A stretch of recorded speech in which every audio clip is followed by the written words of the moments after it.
بەناوی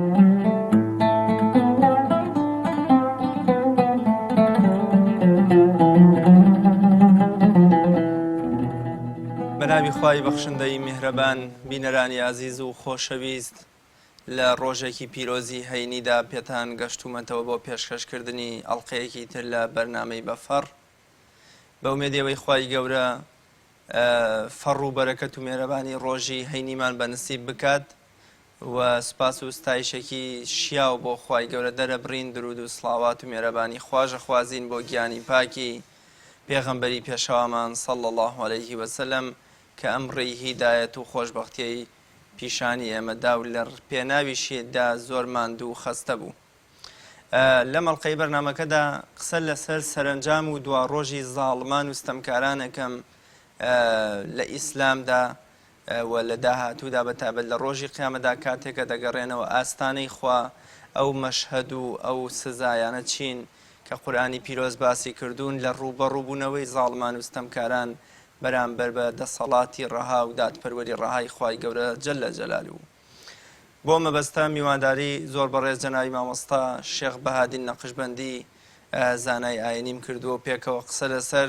دوا ڕۆژ و سەرنجامی ستەمکارانەکەین لە ڕوانگەی ئاینی پیرۆزی ئیسلام. مامۆستایان سوپاس دەکەم بۆ دەرفەتەی کە بە ئێمە دەبەخشی.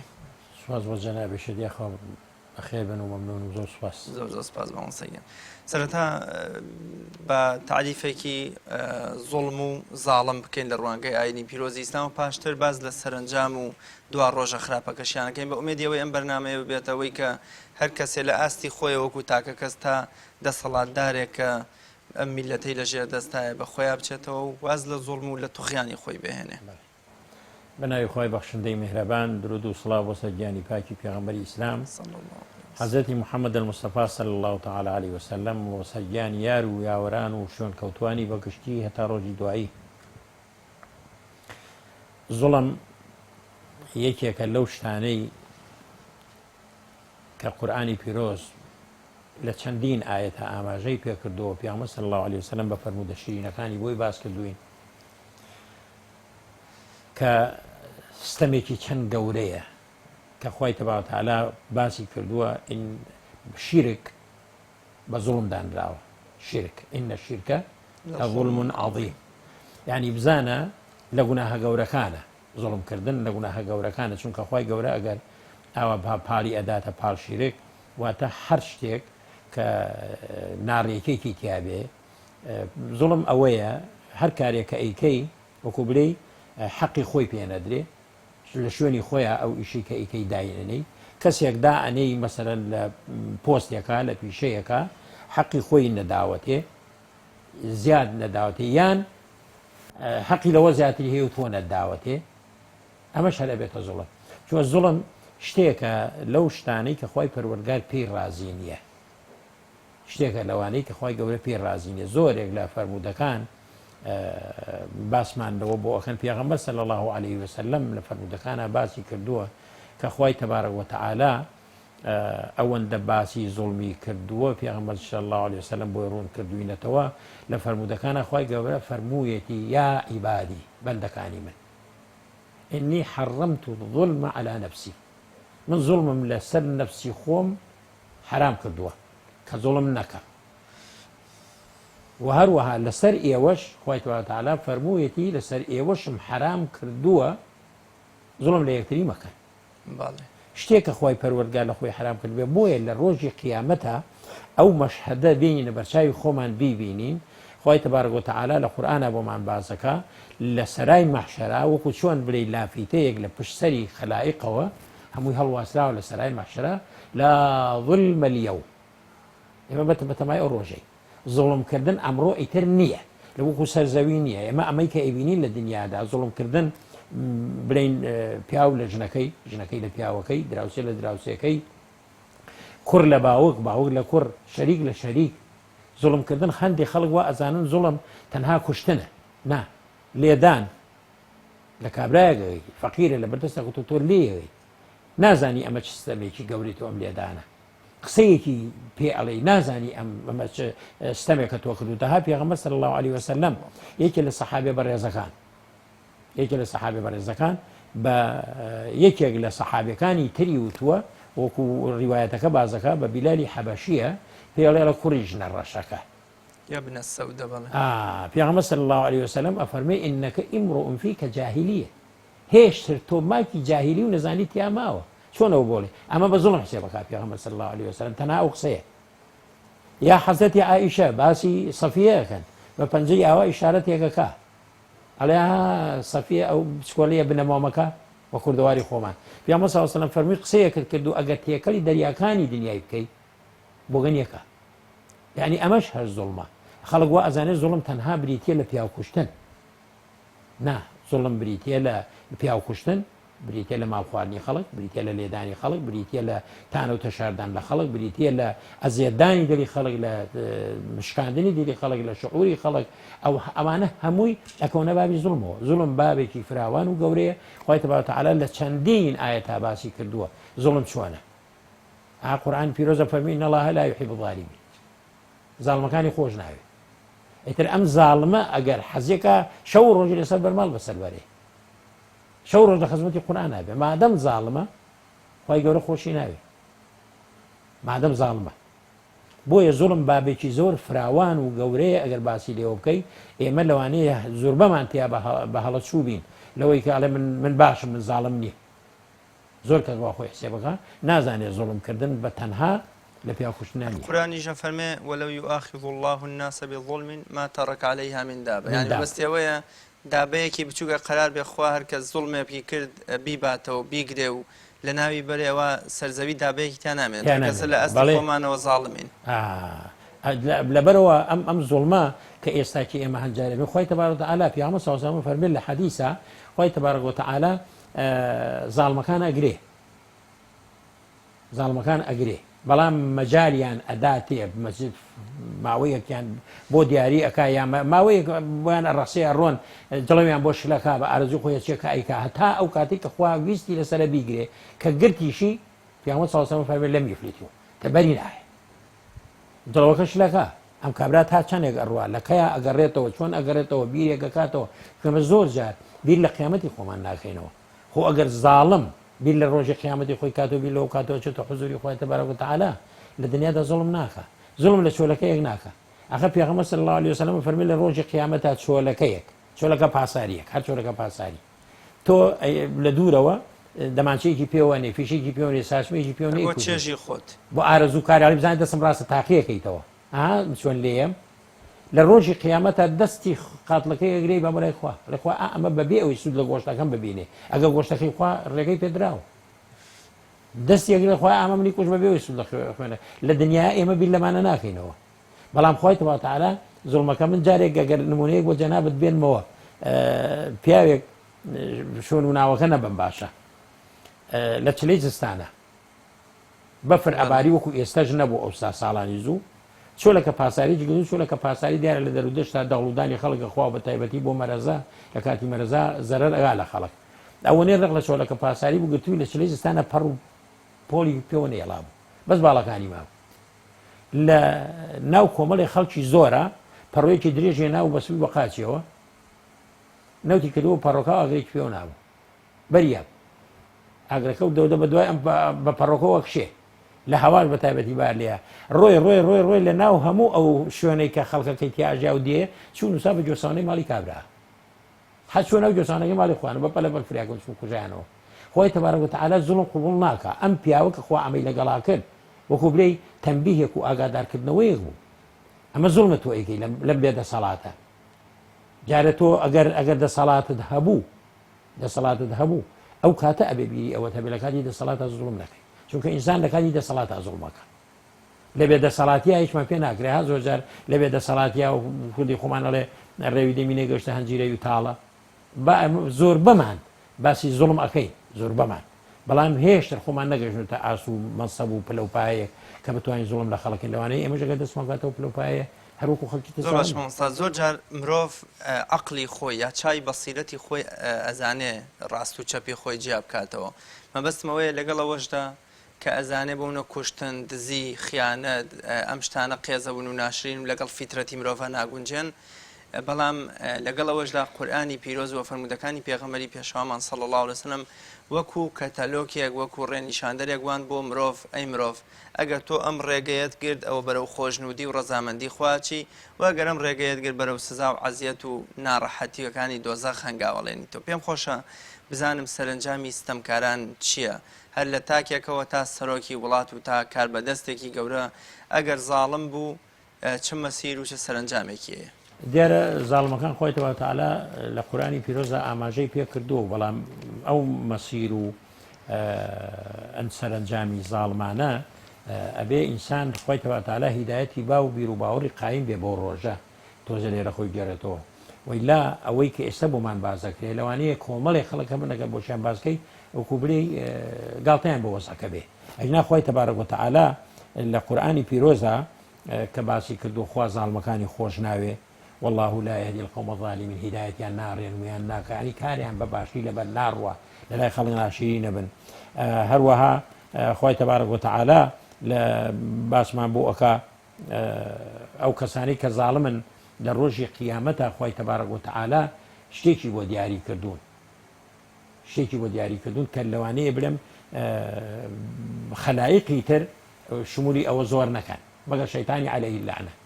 خوي تبارك وتعالى ئەفەرمێ لە ڕۆژی قیامەتە زاڵمەکان لە ڕەحم و بەزەی خۆی پەروەردگار بێ بەش ئەبن ئەمە یەکێکە لە سزاکانیان لە ڕەحمی خوا بێ بەشمێنی خۆی تەبارەک و تەعالا ڕەحمیان پێ ناکا لە ڕۆژی قیامەتە دیکەوەتێکی لە ڕەحمی خوا بێ بەش بوو ئیتر لەوێ چێ فریایەکەوێ چێ بە کەڵکیەت و کەس نی لەوێ فریای بکەوێ ئەگەر ڕەحمی خوا پەروەردگار خۆی نەبێ یەکێک لە ئەوانەی کە لە ڕۆژی قیامەتە ئەوە تا قورئان بۆمان بازەکا فەرمێ رب ارجعوني لعلي أعمل صالح خوا بنگەڕێتەوە بۆ سەر زەوی بۆی کردداری باشم بەڵام ئایا گەڕێتەوە ڕێگەی پێ ئەدرێ مەجای پێ ئەدرێ خۆی تەبارەک و تەعالا بۆیە ئەم دنیای بۆ ئێمە داناوە و پێغەمبەرانیشی ناردووە پەیامی ناردووە بۆ ئێمە لێرەوە خۆمان بۆ ئەو ڕۆژە حازەکەن چونکە هەمووشی بۆ دیاری کردوین تەماشا بکە خۆی تەبارەک و تەعالا حەزرەتی ئادەم عەلی نەبینا عەلەیه الصەلاة وەسەلام لەگەڵ هاوسەری حەوا کاتێککە بێئەمری ئەکەن بێئەمری خۆی تەبارەک و تەعالا ئەکەن لە شتێکی زۆر سادە و ساکاریش بێئەمریەکە شەیتان هەڵیانە فریوێنێ ئەها لە دواییە ربنا إننا ظلمنا أنفسنا ئێمە زوڵمان لە نەفسی خۆمان کردو یعنی تۆ تەماشا بکە ئەو تۆزە بێئەمری خۆی پەروەردگار ئەوەندە بە گرنگەکان خۆی ئێمە زوڵمان لە نەفسی خۆمان کردو ئەگەر تۆ لێمان خۆش نەبی ئێمە قوڕ بەسەر ئەبین و ماڵوێران ئەبین لە ڕۆژی قیامەتە زاڵمەکان چیکەنی هاوارەکەن و داد و فغان و ئەمە ئەکەن خۆی تەبارەک و تەعالا عەزابی بۆ دیاری کردوون عەزابەکەی جەهەنەمە عەزابێکی بە ئێشە بۆ لە ڕۆژی قیامەتە هاواری لێڵەسێ ئەم زاڵمە هاواری لێڵەسێ ئەم هەموو پەیامە جوانە لە دنیاکە هاتووە بۆی باس ئەکرێ قورئانە بۆی بازەکا پێغەمبەر صلی الله علیه وسلم هێناوێتی فەرمودەکانی هێناوە ئەم هەموو داعی و ئامۆژگاری کار و لە ماڵەکەی خۆتا ئەتوانی لە تەلەڤیزیۆن ئەتوانی لە سیدیەکەوە ئەمە شتانە وەربگری ئەتوانی ناو سیارەکەی خۆتا دایم سیدیەکەی پێ وەنیە ئەمانە هەمووی ئەدرێ بەگوێتە ئەمە وەسایلانە هەیە بەڵام لە ڕۆژی قیامەتە بیرەکاتەوە لە ڕۆژی قیامەتە بیرەکاتەوە یا لەیتەنی لەم ئەتەخذ فولانا خەلیلا تۆ لێرە پێت وتراوە ئەوە سەر ئەنجامەکەی کە تۆ بی لێ پێیگەیکی اینجا کە بیری لەکەیتەوە يوم يعض الظالم على يديه يقول يا ليتني اتخذت مع الرسول سبيلا ئەو ڕۆژە قەپەکا بەدەستی خۆیە ئەخر لەم دنیاە لەوانەیە زۆر جار خەڵک لە بەردەمی ئەوە ئێش و ئازاری چەشت بێ ناڕەحەتی چەشت بێ بەڵام تازە لەوێ بیرەکاتەوە لە خۆزگە من ڕێگەی پێغەمبەرم بگرتایە دەی ئەم دنیاە بۆچی ئەمە ئامۆژگاری ئەکرێ تۆ خۆت مان و ئەەکەی خەریک ئەبی بەرنامەیەک پێشکەش ئەەکەی پیشانی خەڵکی ئەدەی ئەمە کات زێڕینە تۆ ئەم کاتە جوانەی خۆت ئەم تەمەنە گەنجەی خۆت لە خزمەتی خەڵکایە بەڵام کابراوەتە تەماشاکە لەوانەیە لەوەتی وتارەکە و لەوەتی قسەکانی تۆ بەرنامەکەی تۆ کابرا تەلەڤیزیۆنەکە زۆر ئیهتیمامی پێ نەدا نازانێ بۆ ڕۆژی قیامەتی لەوێ چەندێک بە خەڵکیەت لەو ڕۆژە کە خوای تەبارەک و تەعالا فەرمووتی لا ظلم اليوم ئەمڕۆ هیچ زوڵم ناکرێ هەر کەسە بۆ خۆی حەقی خۆی وەرئەگرێ وەکو پێغەمبەر صلی الله علیه وسلم فەرمێ خوای تەبارەک و تەعالا حەقی حیوانێکی بێشاخ بەسەر شاخدارێکەوە نایەڵێ کە لە دنیادا لێی داوە عەزێتی داوە ئەی ئەمەی کە ئێستا لەسەر زەویە ئێستا ئەم هەموو ناحەقی کە ئەکرێ ئەم هەموو زوڵمەی کە ئەکرێ لە ڕۆژی قیامەتە ئەبێ خوایەک نەبێ ئەبێ دنیایەک نەبێ ئەبێ لێپرسینەوەیەک نەبێ لێپرسینەوە لەسەر کار و کردەوانی ئێمە بکە بۆی مەسیری ئەوانی کە ئالی جەهەنەمن خوای تەبارەک و تەعالا بۆمان بازەکە ئەفەرمێ لە ڕۆژی قیامەتە يوم لا ينفع الظالمين معذرتهم ولهم اللعنة ولهم سوء الدار هیچ عذرێکیان لێ قبوڵ ناکرێ تا ئێوارە هاوەرکە بڵێ فڵان پێی کردم فیسار پێی کردم بۆم نەگونجا یا کەس نەبوو پێم بڵێ معذرەتیان قبوڵ نییە ئەفەرمێ فلهم اللعنة ولهم سوء الدار يعني خراپترین شوێن خۆی تەبارەک وتەعالا دیاری کردووە بۆ ئەوانەی کە لە دنیادا زۆڵمیان کردو خۆی گەورە معزرەتەکەشیان لێ قبوڵ ناکات چونکە بەو معزرەتێک کە ئیهێنێتەوە معزرەتێکی بێ بنەمایە لە دنیادا پێی وتراوە لە دنیادا ئامۆژگاری کراوە ئەمانە میدراوە بەگوێ تەمامسا کێشەیەک هەیە زۆر جار ئەوانەی کە نکۆڵی زیندوو بوونەوە حتا لە سەردەمی پێغەمبەرانی شاو لە پێغەمبەری خۆشمانان تا ئێستاش ئەوانەی کە نکۆڵی زیندوو بوونەوە و بوونی ڕۆژێک بە ناوی ڕستاخێز و قیامەت بۆ لێپرسینەوە و وەرگرتنەوەی مافەکان بۆ خاوەن مافەکان ئەکەن ئەوانن کە زاڵمن ینی بۆ نمونە ئێستا ئەوانەی کە بێ ئاگان لە قیامەت و لە زیندوو بوونەوە لە مردن زۆرجا هەر ئەوانن بە نووسین و بە کەناڵەکانیان و بە بیرکردنەوەکانیان نکۆڵیەوەکەن کە ڕۆژێگە بێ پێی بگوتی ڕۆژی زیندوو بوونەوە قورئان چۆن وەڵامی ئەمانەداتەوە کە بەڵێ زیندوو ژەکرێنەوە وەکو چۆن پێغەمبەری خوا صلی الله علیه وسلم بەرامبەر بە کابرای قوڕیشی ئێسکەکەشی کابرا ئێسکەکەی ورد کرد و فویەکی لێ کرد و ڕۆژ پێغەمبەری خوا فەرمووی خوا زیندووش دەکاتەوە و زەلیل و سەرشۆڕیش دەکات و ئەشخاتە دۆزەخەوە قورئان چۆن وەڵامی ئەم جۆرە کەسانەمان بۆ دات قورئان دیارە کافرەکان وەختی خۆی ئێستش بەردەوام لە هەزار خەڵکانێک هەن کە باوەڕێن بە زیندوو بوونەوە نییە ئەڵێن مردن هەرە مردنەیەکە کوڕۆی هۆتایی پێێتەوە چیت هۆتایی پێ بەڵام هەندێک جار ئەڵێ دوای ئەوەی ئێمە بووین بەم خۆڵە دوای ئەوەی کە ئیتر نەماین بووین بە خۆڵ و تێکڵ کێز چۆن زیندوەکرێنەوە ئەها خۆی تەبارەک وتەعالا نمونەیەکی زۆر کورت و پوخت بۆ ئینسانەکە ئینسانی خاوەن هۆش ئینسانی خاوەن هۆش نەبە تەنها هەر خۆت یا باوکت یا باپیرت کە زیندوەکەدا ئەها خۆی تەبارەک وتەعالا نافەرمێ بەلا قادرینە عەلا ئەن نوسەویە بەنانە زانایان لەسەر ئەوە ئەفەرموون یعنی من ئەمە بە کورتترین شت دەزانم بۆی خەڵک لێی تێ بگا ئەم جسمە خۆی تەبارەک وتەعالا کە وتێ دروستی کردووە لە سەرەتاوە قورستر و گرانترە لەوانەیە هەرچەند بۆ ذاتی خۆی پەروەردگار بە کون فەیەکون ئەبێ بەڵام ئەگەر حسەبی بکەی ئەم گرانترە لە دروستبوونەوە کە هیچ نیت ئەساسێکت نییە بەڵام ئێستا تۆ ئەساسێکت هەیە چوویتە ناو ئەم گڵە چوویتە ناوسکی دایکەکەی خۆت بەڵام لە ڕۆژی قیامەتە زاناگانم فەرموون ئەم سەرپەنجانەی دەستی ئینسان ئا لە وەختێکە کە ئەگیرێ کابرا حکم ئەدرێ دوایە تەبع ئەسابع پەنجەکانی مۆرەکرێ ئەم سەرپەنجەیە کە پەنجەمۆرە پێەکەن لەگەڵ بۆ پەنجەمۆر بۆ زۆر جار لە بازشونە ئیمزا قوڵ نییە هەڵێ پەنجەمۆر 8 ملیار مرۆڤ هیچ کەس لە کەس ناچێت هیچ کەسێک لە هیچ کەسێک نە خۆی گەورە فەرمێن نەبە تەنها زیندوو بوونەوەکەی خۆت نەبە تەنها زیندوو بوونەوەکەوە بەڵکو ئەو سەرپەنجانە ژەمەوە خۆی زیندووە کرێنەوە کە هیچ کەسێک لە هیچ کەسێک ناچێت هی من پەنجەکانی خۆم یەک پەنجەم لە پەنجەکەی دریانم ناچێت جا ئەجەبا بۆی خەڵکی تر بۆیە خۆی تەبارەک وتەعالا لە ڕۆژی قیامەتە ئەمانی کە زیندوو ئەکرێنەوە ئەفەرمێن نە هەر خۆتان بەڵکو باو باپیرانتان ئەوەی لەوە پێشتریش پێش هاتنی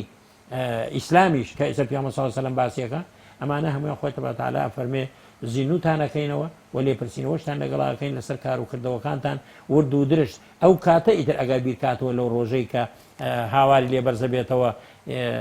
مالی هذا الكتاب لا يغادر صغيرة ولا كبيرة إلا أحصاها زیندووکردنەوەی ئێستا ئێمە لە لای خۆمان کە پارچە کاغەزێکت بەدەستەوەیە کۆپی ئەەکەی هەڵیەگری لە شوێنێکە لەوانەی مۆرانە لێ با لەوانەی وردەوە خەتەکە بکوژێتەوە بەڵام وەرە هەزاران ساڵ پێش ئێستا ئینسانێکە گەرمرد بێ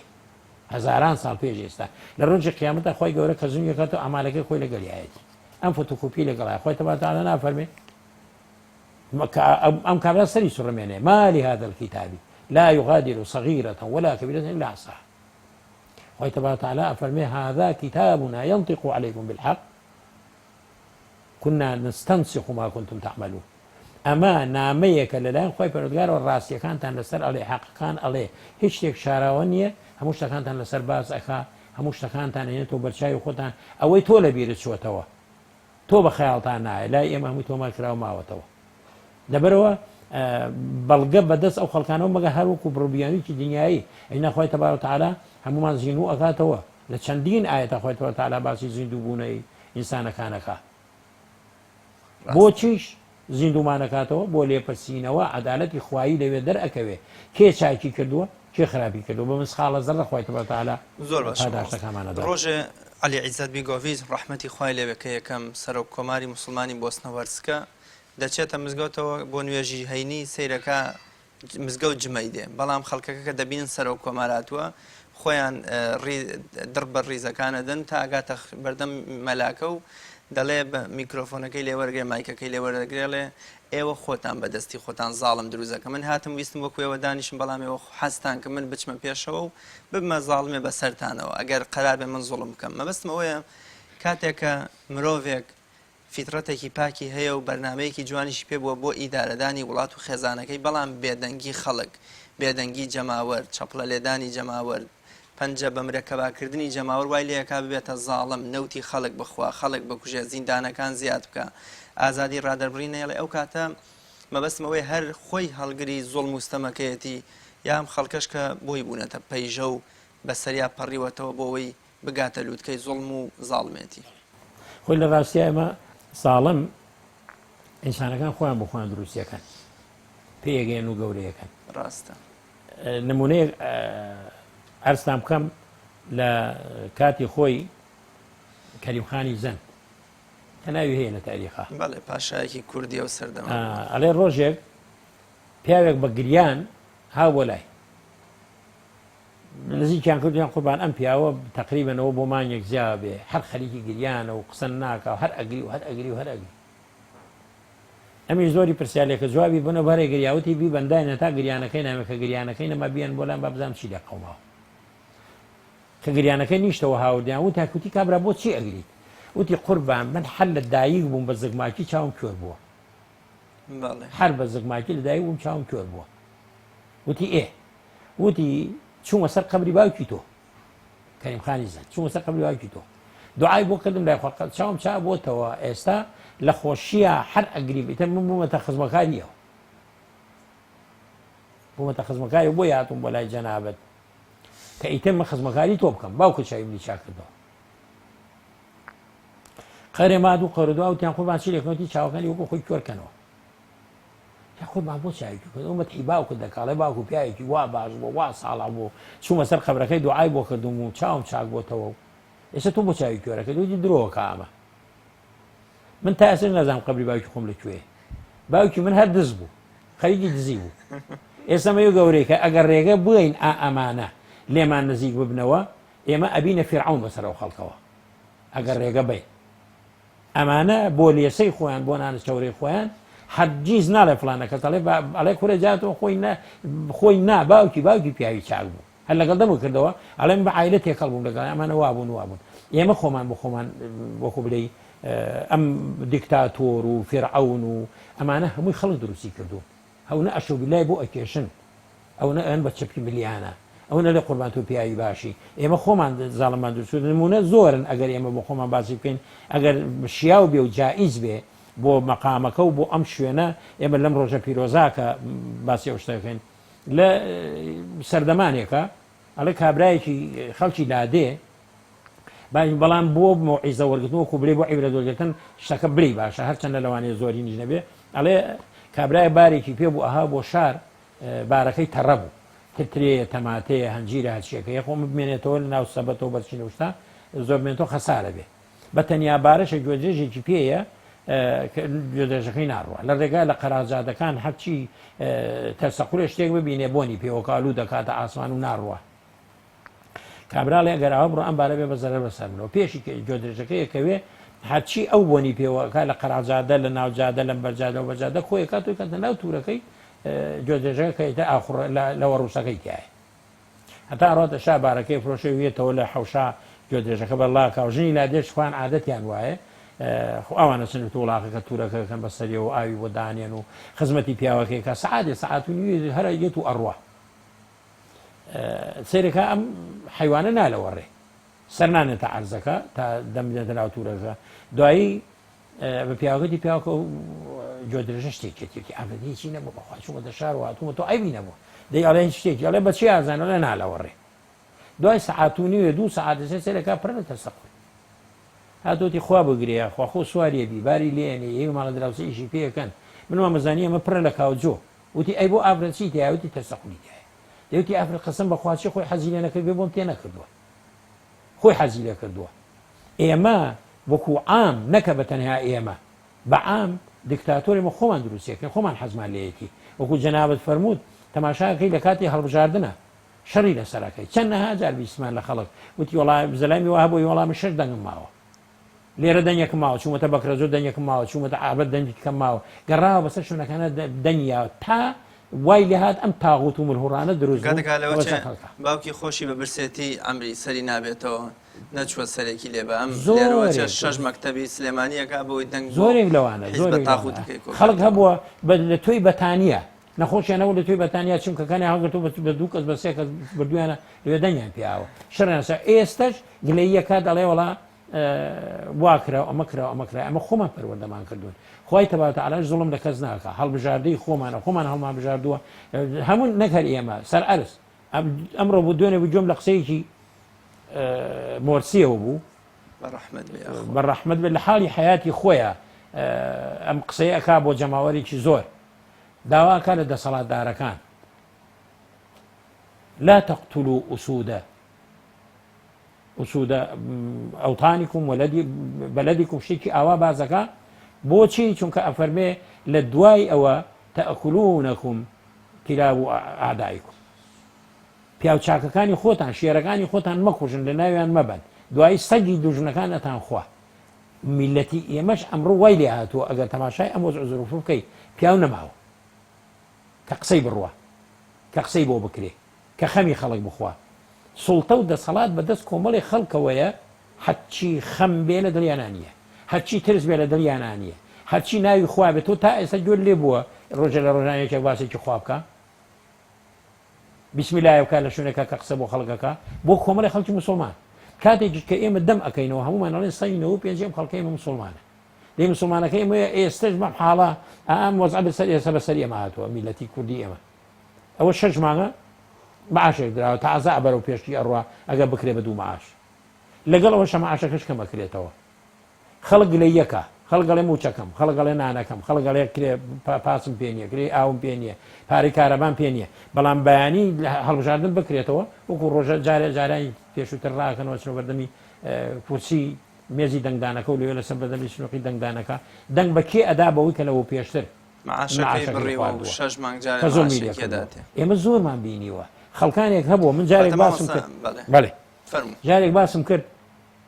خەڵکانێک هەبوون هەر لەم ناو شۆڕشی کوردی ئێمە لە ماڵێکە کە من بۆ خۆم ئەو کاتە گەورە بووم زۆر هین نەبووم باش بە بیرم بێ ماڵەکە و ناوی شەخصەکە و شوێنەکە و کاتەکە و هەمووی بەبیێت لە ماڵەوە خەوتە بوو ئەوی دۆشێکێکم بۆ بێنن کەس لەسەری نەخەوت بێ پشتیم بۆ بێنن کەس لە سەری نەکرد بێ سەری پشتیان بۆ هێناوەتە پشتی ئەوسا پەڕ بوو پشتەکان بۆ هێنابوو دوایە پشتێکیشم بۆ بێن بۆ ژێر قاچم دۆشەکە کەس لەسەری نەخەوت بێ پشتێ بۆ ژێر سەرێکی بۆ ژێر قاچی وەڵڵاهی ئێستاگی خاوەن ماڵەکە بچێ بۆ لای نایناسێ ئەوەی کە خزمەتی کردووە وفای بەرامبەر بە هیچ کەسێک کەواتە قاعدەیەکی قورئانیمان هەیە فەرمێ وەلا تەزیر وازیرەة ویزر ئوخرى مەبەستمەوەیە لەوەشێ خەڵکێک بڵێ وەڵام من هەرەوەنە ڕۆشتم دەنگێکم داوە و ئەگەر بۆ مامۆستا بەهادیم بۆیە یا بۆ ئەو تاغوتانە لەگەڵ ڕێزما هەر وەکو یەکوا بوو مەبەستمەوەیە ئایا ئەمانە باری گوناهی دەسەڵاتدارێکە شەو و ڕۆژ کارەکە بۆ نەهێشتنی ئەخلاق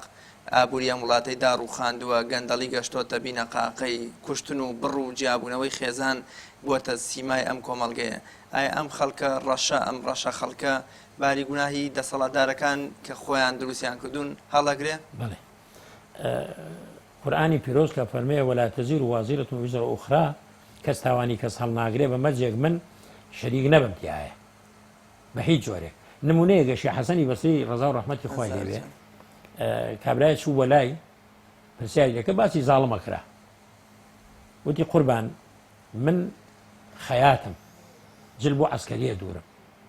من زاڵمم یا هاوکاری زاڵمم فەرمی تۆ خۆت زاڵمی ئەو قسەی قۆبچە و دەرزی و دەرزی و دەزۆکە بە تۆ ئەفرۆشێ یارمەتی دەری زاڵمە یارمەتی دەری زاڵمە ئەگەر من دەنینەوەمێ ئەو بەچی ئەچێتە سەر و کورسیە ئەگەر من دەنینەیەمێ خۆ خۆ دەنگدانیش چەندەها جار وترا و باس کراوە خەڵک خۆی لێ کە ڕوولاڵەکە ئەجینا پێغەمبەر صلی الله علیه وسلم ماڵی مسلمانی قورئان دەستورمانە فەرمودەکانی پێغەمبەر صلی الله علیه وسلم هەموو شتێکی بۆ ڕوون کردووینەتەوە پێغەمبەر صلی الله علیه وسلم ئەفەرمێ ئەگەر لە شوێنێکە لە مەملەکەتێکە لە وڵاتێکە لە گەڕەکێکە دوو کەس خۆیان بۆ پۆستێک دەستنیشانە کرد بۆ پۆستێک تۆ دەنگت دا بە یەکێکیان ئەگەر ئەوی تریان باشتر بوو لەم دەنگە نابوویێ ئەوە تۆ خیانەتت لە خۆ لە پێغەمبەری خوا کرد ئەگەر ئەو لەو باشتر بوو بێ هەردووکیان بناسی دەی باشە ئەگەر کەسێکی لە فەرمودی ترا فەرمێ ئەگەر دوو کەس خۆیان هەبژاردوو یا کەسێک هەڵ ئەبژێری بە دەنگی تۆ ئەچێتە سەر ئەو کورسیە چەند چاجی کرد تۆ لە چاکەکە شەریکی چەند خراپی کە لە خراپەکە شەریکی ئەو دەنگدانە مشاهدیدانە حتى من صباز لدنگدانش بين القرآن فإن ولا تركنوا إلى الذين ظلموا فتمسكوا هر ميلي دل يعني تو ندنگیان بیته نه لەگەڵیان نابی نه سەریان بخەی هەر لە لادەیەکی دوورە دەستی و شار باژی ڕوو پێنجوێن و هەورامانەوە مەیلی دڵت بۆی هەبێ لەگەڵ زوڵمەکەی بی ئەوە تۆش بەشێکی لەوان ئای پێغەمبەر صلی الله علیه و سلم بە عەدی کوڕی حاتەمی نەفەرموو کاتی خۆی فەرمووی ئێوە بۆ خوێندەوەی اتخذوا أحبارهم أربابا من دون الله فەرمووی ئێوە ئیطاعەتانەکە جۆڕالیتانەکردن ئەتان پەرستن فەرمووی ئەی پێغەمبەری خوا من نەمانە پەرستن فەرمووی ئیطاعەتانەکردن حرامیان بۆ حرامەکردن ئیطاعەکردن و جۆڕالیکردن ئێستا لەم سەرجادەیە ئەوەی کە ئەچێتە سەر جادە و داوای مافی خۆیەکە پۆلیسێک یەک کابراتە بەرشەق ئەمە ئیطاعەکردن نییە ئەو نابێتی گەورەکەی ئەڵێ بڕۆ لێ نابێت داوای مافی خۆش بکەیت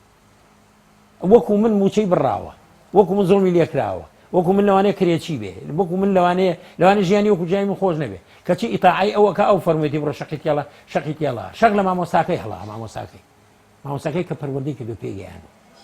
یعنی ئەمانە ئەگەر تۆ بێبیری لێ بکەیتەوە زوڵم هەر ئەوە نییە کە ئێستا دەسەڵاتدارێگەیکە نەوتەکەی تۆ ئەبا نەوتەکە دەفرۆشێ زوڵم هەر ئەوە نییە کە مەعاشەکە دەخوا زوڵم ئەوەیە یانی تۆ تەماشا بکە ئەڵێ کابرایەک لە مسلمانە بۆ بەوالی وڵاتی فارس بۆ لەوێ والیە زۆر لە خەڵگەکە عەزێکی زۆر خەڵگە دوای وردە خەڵک ڕاپەڕین یەکەکەن دەسەڵاتەکەی لە ناوە بن و ئەیگرن خۆی کوڕەکەی ئەگرن سجنیانەکەن لە سجنەکە چاوە نەبێ هەر سجن بندایان نابن زنجیریان کردوتە قاچ و دەستیان دوایی ئەرە کوڕەکەی سەیری کرد بەزایی بە باوکی هاتەوە دڵی پڕ بوو ئەگریا وتی باوە ئەمە حاڵە من و تۆ ئێستا ئاوەتا لە لەو هەموو دەسەڵاتەوە گەیونێتە کوێ ئێستا هەردووکمان زنجیر لە قاچ و دەستمان نایە و لێرەکە لە چەکراوی وتی کوڕم لەلا سەیر نەبێ دوعای مەزلوم لەلای خوای تەبارەک وتەعالا پەردە لە بەینانیە ئەوە دوعای مەزلومەوەی لە من و تۆ کردو هێناوێتە ئێرە ئەمان هیچ پێیانەچناوە دوعای مەزلوم نازان چۆنیە بۆچی پێیانەچنانەکەی چیە نایباتەوە سەر خۆی وئیلا ئەو هەموو شتێک کە تۆ ئێستای بینی لە کەناڵەکان باز دەکرێ لە تۆڕە کۆمەڵایەتەکان باز دەکرێ شعریان لەسەر ئەوترێ باسی ڕابردوویان ئەکرێ قسەیان بۆ ئەکرێ نامەیان بۆ ئەنێرن ئەمەی کە ئەکرێ ئەگە کابرا بیباتەوە سەرخۆی بەڕاستی هەمووی مۆعیزەوەمی دەرسە ئەبێ ئاوڕێک منەوە لە خۆیان ئەمانە نایخۆن ئەو من دوێنێ بووکەی بوو خەبەرێکم بیژەڵێ ئەم کابرای تازە ڕێژوزەرای عێراق داوای کردووە لەگەڵ ئەمریکا پارە بلۆکراوەکانی سەرکردەکانی کوردیش و عێراقیش هەمووی بلۆکە وعدیشی داوەتێ پارەی مالیکیە پارەی نازانم نەجیفەیە پارەی کێ هی کوردەکانی خۆمانە هەمووی وعدی داوە یەک بە یەکناوەکانیان ناتۆ چی پارەیانێ لە ئەمریکا بلۆگەکرێ دەی دوایی داوای چیە کاتەوە ئەو وەختە بێتەوە سەرجانی ئێمە جارێکی دڵنیابە ئەمانە وەکو جاری جاران بکەونە سەر پاتە لاسیکەکە پاتی لاسیک لە پێ بکەن نانیان نەبێ بخۆن لەو شاخ و داخەکە ژێنانیان بۆ بە خزمەتیانەکە ئێمە خۆمان بۆ خۆمان هەڵمان بژار و خۆشمان بۆ خۆمان حەزمان لێیانە ئەگینا خەڵک جارێک کوردی خۆمان ئەڵێ ئەو کەسە ئەلفێکی بەسە هەرەوە تا نابێ مسلمان لە کونێکا دووجار مار بەڵام ئێمە سەجا مارگەزتینی و لە خشەی مارانگەز وکۆڵێ لە خشەی ماریش ناترسی مارانگەزیشی هەر وەکو جاری جاران تۆ بە دوای ستەمەکەی ئاڕوویتەوە هاوکاریەکەی من مامۆستایەکمان لەگەڵا بوو لە هۆلی سەعەد عەبدوڵڵا لە هەولێر کۆبوونەوە یەکرا 100 خەتیب لە زاخۆ تا چێتە کەلار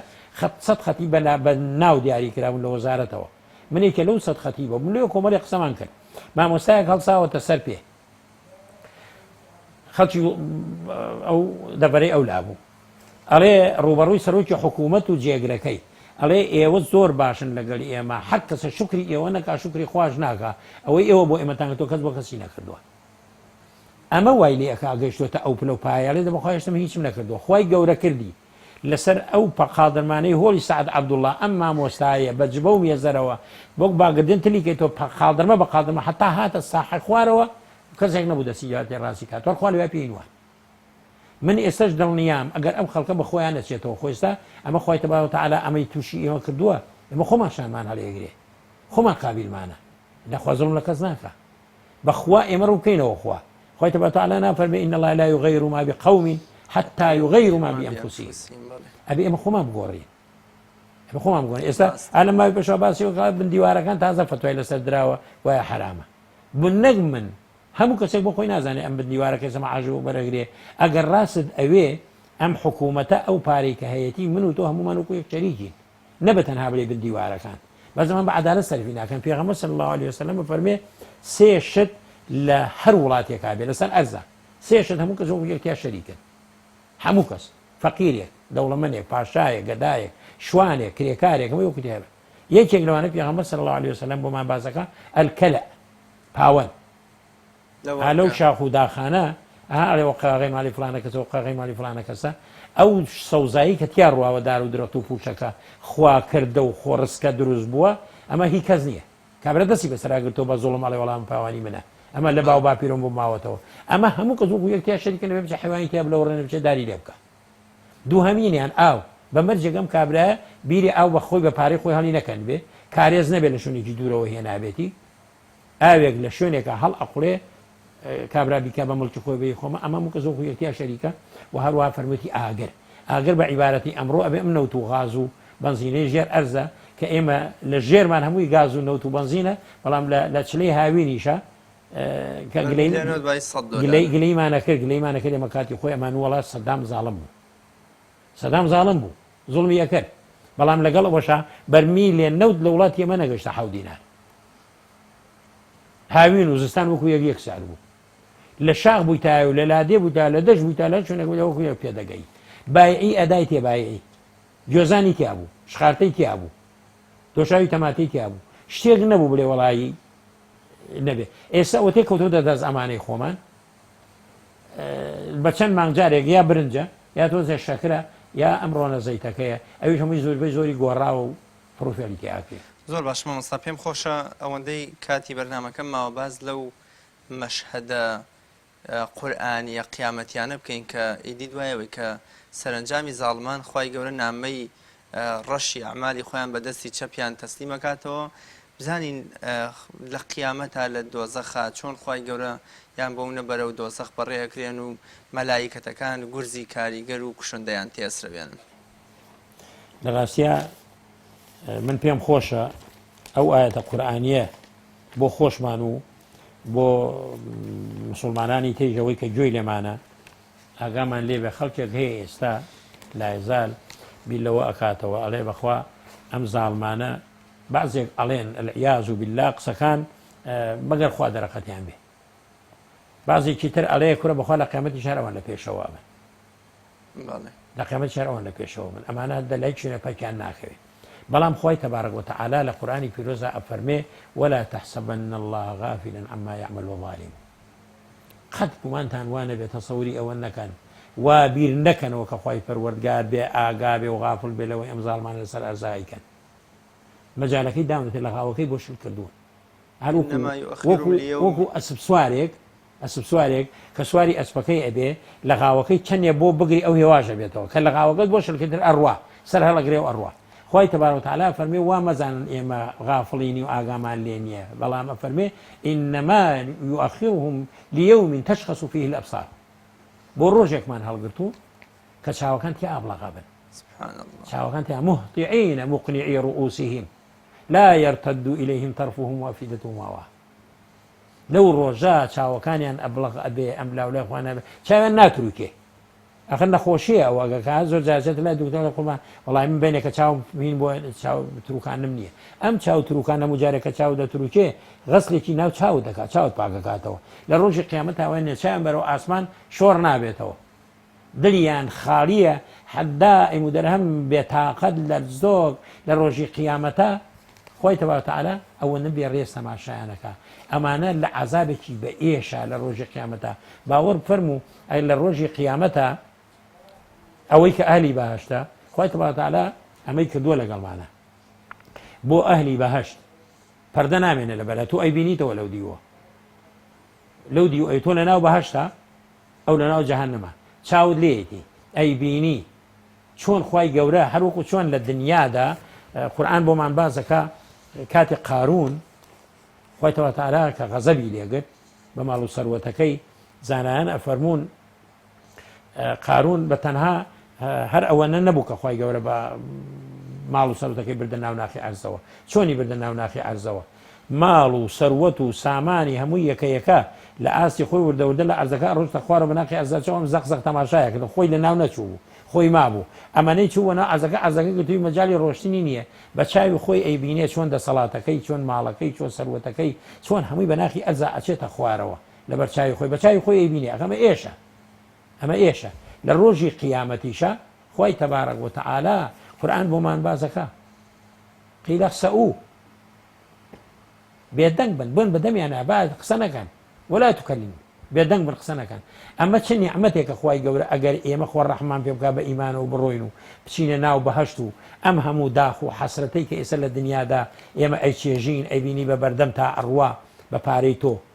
بە ماڵی تۆ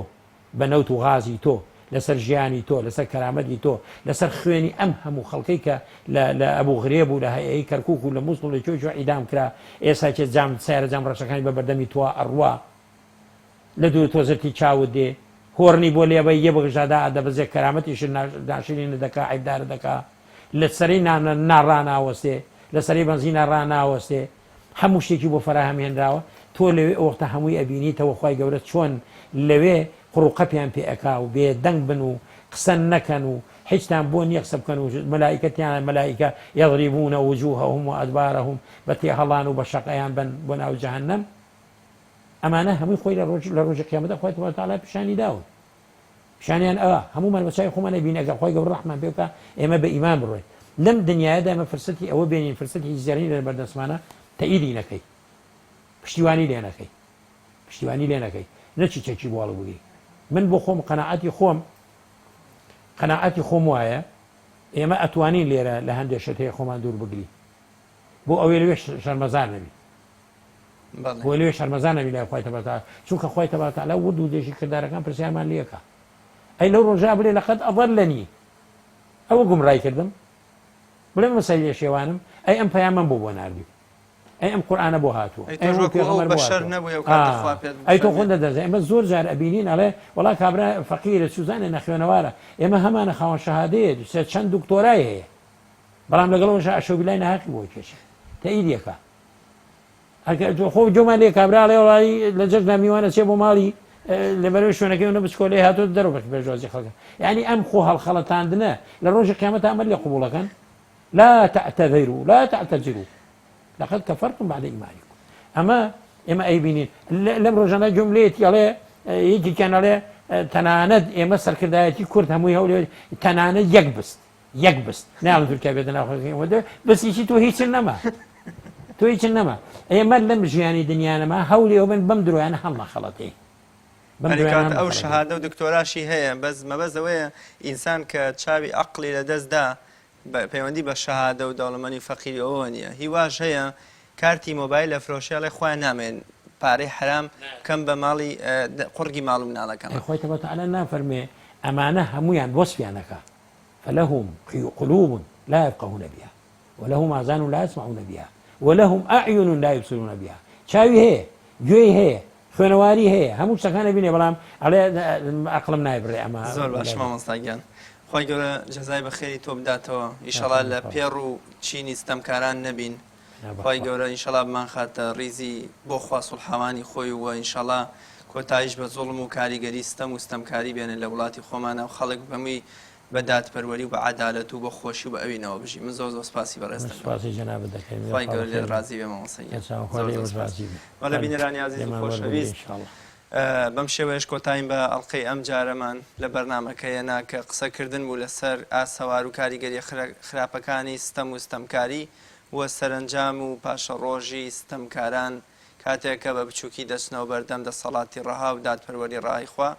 بە ئومێدەوەی ئێمە دوورە پەرێز بین و هەر توخنی ستەم و ستەمکاری نەکەوین هەر لە ئاستی خۆمانەوە تا ناو خاو خێزان و کۆمەڵگە و خێزان و ئاستی باڵای ئابووری و سیاست و ئیدارەدانی وڵاتیش تا بەیگەشتنەوەیەکی تر بەخوای گەورە مێرەبانتان ئەسپێرە مەرشاد و سەرکەوتوو بن خواتان لەگەڵ.